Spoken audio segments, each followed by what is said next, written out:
He thought a slice of birthday cake would be enough to erase an old woman, until one silent text turned the entire family against him and sent his wife to jail in heels and handcuffs. Welcome back to Revenge with James, where real stories of quiet betrayal and calculated payback are told the way men understand them.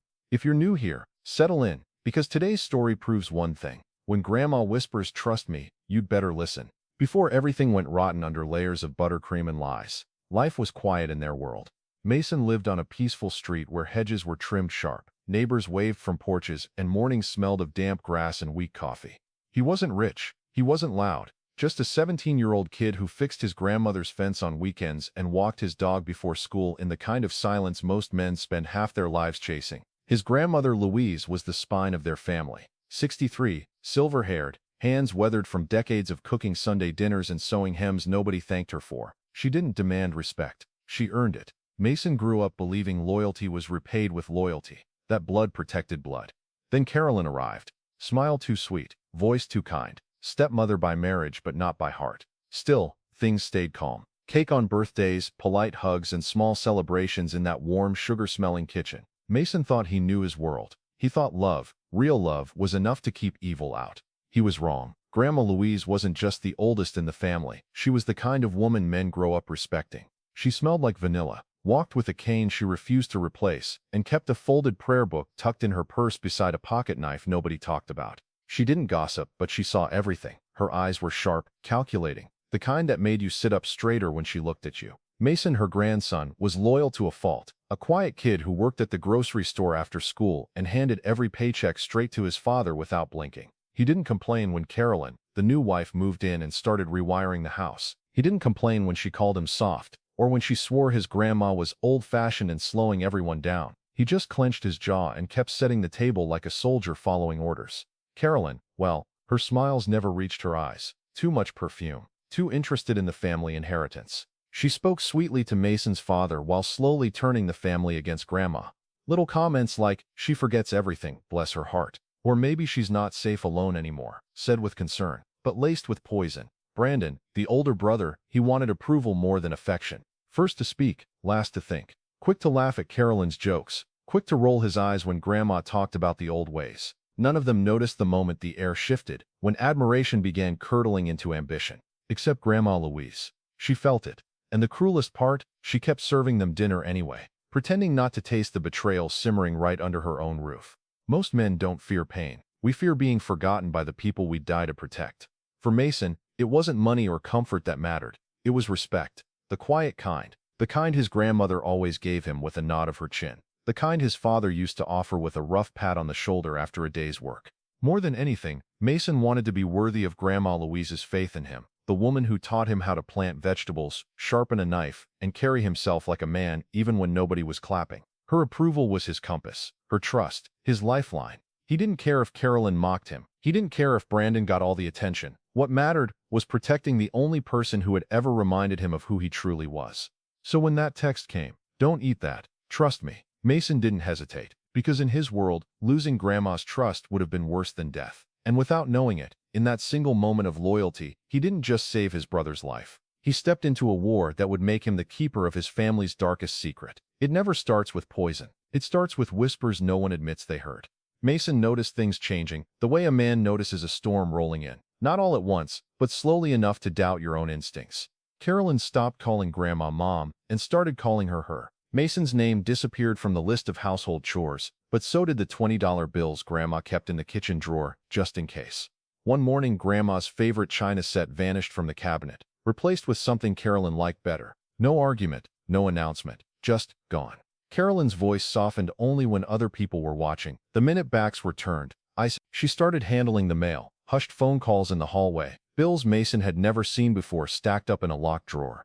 Even family dinners felt different. Less laughter, more over-seasoned sugar on top of undercooked sincerity. And every time Grandma tried to speak, Carolyn would smile too sweetly and say, "We've got this, Louise. You just rest now," like obedience was compassion. Mason ignored it at first, because real men don't stir drama. But his stomach twisted in quiet warning. Something was shifting under the surface of that house. And whatever it was, it had Grandma Louise written all over it. Before all this, before birthday cake turned into a weapon, Mason used to run through Grandma's backyard with grass-stained jeans and skinned knees, Grandma Louise chasing him with lemonade and warnings about tetanus shots. He remembered the winter his mother died, when Carolyn hadn't even entered their world yet. It was Grandma who kept the house warm, who stitched his blankets thicker, refusing to let grief swallow that boy whole. She used to whisper, "As long as you know who you are, nothing can destroy you." Mason believed that. He remembered watching her knead bread at dawn, steam curling in front of the kitchen window, singing hymns under her breath. Same hands that saluted a husband lost in war, same hands that buried a son, same hands that refused to tremble, no matter how many years tried to age them.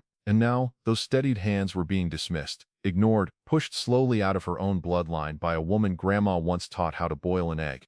A woman Grandma had welcomed in with open arms and patience, never knowing she was planting a viper at the table. Those flashbacks didn't just hurt Mason, they angered him, because remembering what Grandma had survived made it crystal clear that surrendering to Carolyn wasn't an option. And that makes what happened next, that birthday night, so much harder to forgive. Balloons taped to the walls, Brandon posing for photos, Carolyn laughing too loudly as she carried out a perfect glossy chocolate cake on a silver stand. She set it right in front of Mason, knife glinting under the dining room light. "For our sweet boy, you deserve the biggest slice," she said, kissing the top of his head. But behind that kiss, Mason felt it, a smirk meant for Grandma Louise, who sat at the far end of the table, hands folded in her lap like a criminal waiting for sentencing. Mason lifted his fork. That's when his phone buzzed once, silently against his thigh. "Don't eat that, trust me." He looked up. Grandma wasn't smiling. She wasn't blinking. She mouthed one word toward him, "Please." In front of everyone, Mason pretended to fix his napkin and silently swapped his cake with Brandon's plate instead. No one noticed except Grandma, whose lips tightened just slightly, like she'd just disarmed a bomb with her bare hands. Carolyn clapped her hands in approval as Brandon wolfed down the dessert. That right there was the first emotional blow. Mason realized he was no longer being celebrated at his own family table. He was being tested, not with anger, not with direct threats, but with something far more dangerous, a betrayal baked to look like love. And he just swallowed the truth whole, without taking a single bite. I drove home that night with my hands shaking so bad the steering wheel felt slippery. I kept replaying it, the way Grandma stared across the table like she was staring down something already dead, the way Brandon licked frosting off his fork without a care in the world, the way Carolyn smiled like a woman who'd already gotten away with something.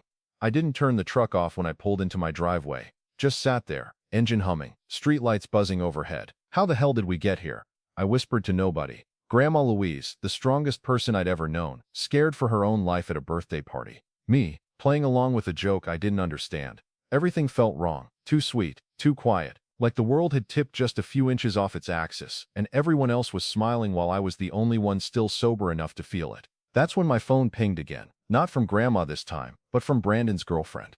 "We're at the ER. He can't breathe." The truck engine kept running, but right then, I realized the real engine that had been turning all along was revenge. It wasn't like Grandma Louise hadn't already gone to war for this family. She once pawned her wedding ring to pay off Brandon's first semester of college when his father lost his job. Never told a soul, just said she lost it in the garden. Carolyn only married into the family after Brandon graduated, reaping benefits from sacrifices she never even witnessed. When Mason's father couldn't keep up with mortgage payments during the recession, Grandma secretly covered the shortfall every month for nearly a year, never demanding repayment, just saying, "This house keeps us under one roof. That's worth more than my bank account." She bled for them in ways they never even knew. And that's why this betrayal cut so deep. It wasn't just a poisoned dessert. It was Carolyn trying to bury the very woman who built the ground she now stood on. The hospital smelled like bleach and panic. Brandon lay pale under fluorescent lights, doctors whispering about airways and allergies. Carolyn didn't cry. She performed, wailing loud enough for strangers to gather. And when the police asked what happened, she didn't hesitate. "It was her cake," she sobbed, pointing a shaky finger at Grandma Louise. "She's been acting strange. I think she's losing her mind." Mason watched as nurses, relatives, even his own father started nodding, whispering about mental decline, about maybe putting Grandma somewhere safe. That was the moment he snapped. Not with fists, not with shouting, but something cold settled behind his eyes. Because in all the chaos, he caught one crucial detail. Carolyn had already filled out paperwork, asking doctors to test Grandma's mental capacity. As if the poisoning wasn't tragic, but convenient. As if Brandon's near death wasn't horrifying but useful. That's when Mason realized it wasn't just blame she wanted. She wanted Grandma declared unfit, so the inheritance, the house, the land, would pass straight to his father and straight into Carolyn's hands. She hadn't tried to kill Grandma out of rage, but out of strategy. And Mason felt something he'd never felt before. A rage so silent it felt like steel inside his chest. Mason didn't scream. He didn't point fingers. He didn't even defend Grandma when Carolyn told the police she was dangerous. Instead, he went quiet, not defeated, focused. He left the hospital, walked straight into the night with his jaw locked tight. The next morning, while the family whispered and panicked, Mason did something nobody expected. He skipped school. He walked into a lawyer's office Grandma once mentioned in passing. He quietly withdrew his savings from the bank. He bought a cheap prepaid phone, and he started collecting things Carolyn never thought anyone would look for. Old text messages, bank statements, porch camera access codes. He said nothing. No warnings, no accusations. Because Mason understood something powerful. A man willing to stay silent can move mountains while his enemies are too busy enjoying the sound of their own lies. Mason didn't swing back. He leaned back and watched. That's how real revenge begins. He called utility companies and updated names quietly so Carolyn's payments started bouncing without warning.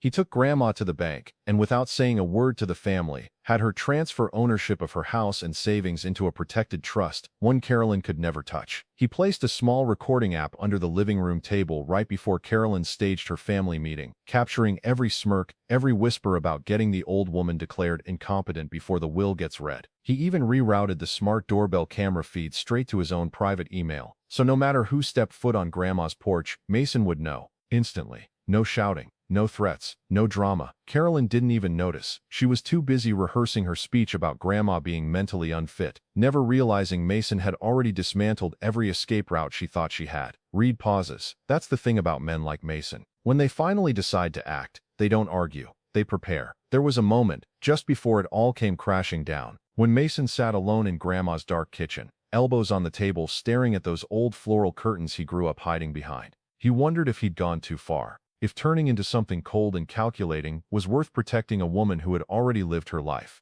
Maybe he should have just walked away. Let Carolyn have the house, the money, the power. Maybe fighting back made him no better than the people he hated. You're 17, he whispered to himself, jaw tight. You're not supposed to be planning someone's downfall. For a flicker of time he thought about dropping it, deleting the recordings, forgetting the camera footage, pretending he never saw the text. Don't eat that, trust me. But then he remembered the look in Grandma's eyes when everyone believed she tried to kill her own grandson, the pure betrayal of being framed by someone she once opened her door to.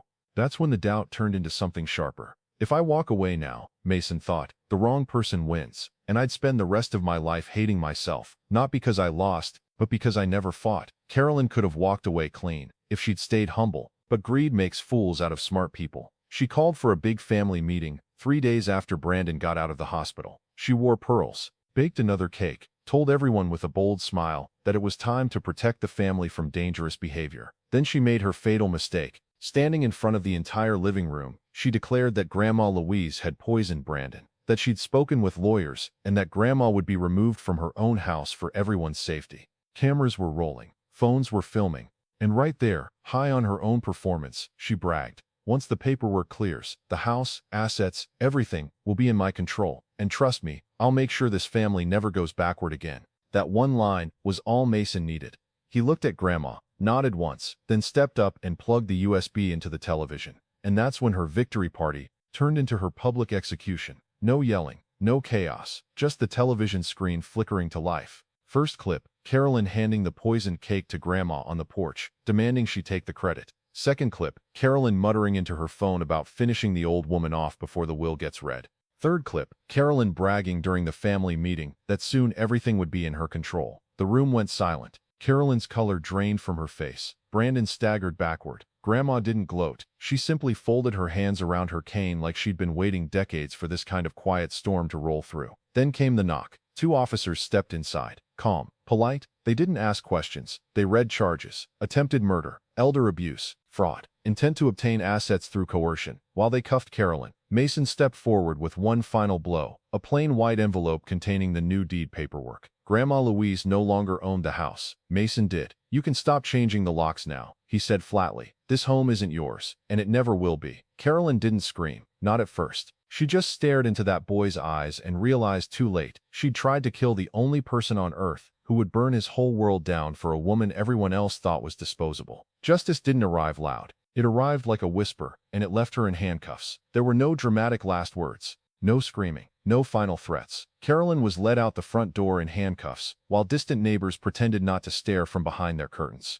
Inside the house, silence. Brandon sat frozen on the couch, face pale, realizing the brother he once called weak had just saved his life and destroyed the woman he thought he loved. Grandma Louise didn't smile. She just closed her eyes, not out of joy, but relief. The kind that only comes when a person who's carried the whole family on her back finally gets to set the weight down. Relatives who once whispered that she was losing her mind now avoided eye contact altogether. Shock ate their voices. They weren't happy. They weren't sad. They were just stunned into understanding the one truth they'd ignored for too long. That the quietest ones at the table are usually the hardest to kill and the most dangerous to betray. Mason didn't celebrate. He simply locked the front door behind the officers, walked Grandma to her favorite chair, brought her a blanket, and turned off the porch light. Justice had already been served. No need for dessert. Mason didn't go back to who he was before. You can't. The boy who once believed kindness alone could keep a family together died the moment he swapped that slice of cake. In his place stood someone sharper, quieter, built from lessons most men don't learn until their hair goes gray. He still mowed Grandma's lawn on Saturdays, still walked the neighborhood dog in the early morning mist. But his shoulders sat heavier now, not from guilt,